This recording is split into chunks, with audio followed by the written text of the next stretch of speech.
Alors dans ce passage, on voit qu'il est écrit que Josué circoncit les enfants d'Israël une seconde fois. Donc on va se poser la question aujourd'hui, qu'est-ce que c'est que la circoncision pour nous aujourd'hui? Vous savez très bien que c'est plus la circoncision physique, mais c'est la circoncision du cœur. Alléluia. Et on va s'attarder là-dessus aujourd'hui. Qu'est-ce que c'est que la circoncision pour un chrétien aujourd'hui, de manière concrète et pratique? Alléluia.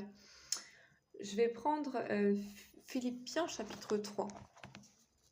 Alléluia. Philippiens chapitre 3, rapidement. Philippiens chapitre 3 à partir du verset 3. Car les circoncis, c'est nous qui rendons notre culte à Dieu par l'Esprit de Dieu, qui nous glorifions en Jésus-Christ et qui ne mettons pas notre confiance dans la chair. Donc voilà la définition en fait de la circoncision. On va la décortiquer un petit peu. Qu'est-ce que la circoncision? Premièrement, on abandonne totalement les œuvres de la chair. Donc là, je rappelle quand même que ça n'a rien à voir avec la circoncision qui est physique. Ce n'est pas la marque dans le corps, c'est vraiment la circoncision du cœur.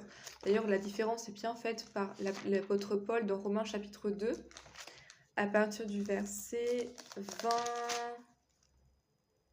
À partir du verset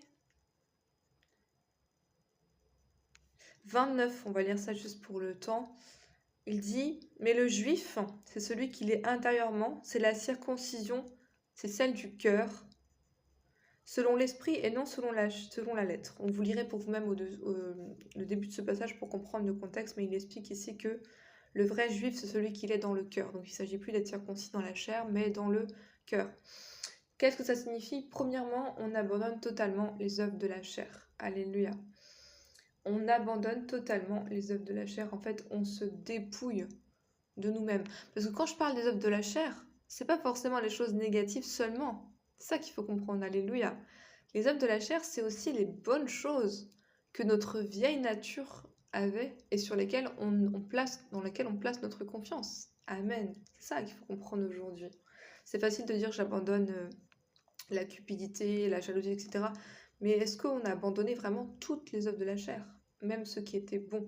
Alléluia. Tout ce qui est... En fait, on ne peut pas plaire à Dieu en étant dans la chair. Et parfois, on veut plaire à Dieu par les œuvres de la chair qui sont même parfois, à nos yeux, bonnes. Alléluia. Je vais prendre 1 Samuel 18, verset 4. C'est un verset que j'ai trouvé aujourd'hui dans mon étude personnelle. 1 Samuel 18, verset 4. Rapidement. 1 Samuel 18, verset 4. Regardez comment on peut se dépouiller devant Dieu des œuvres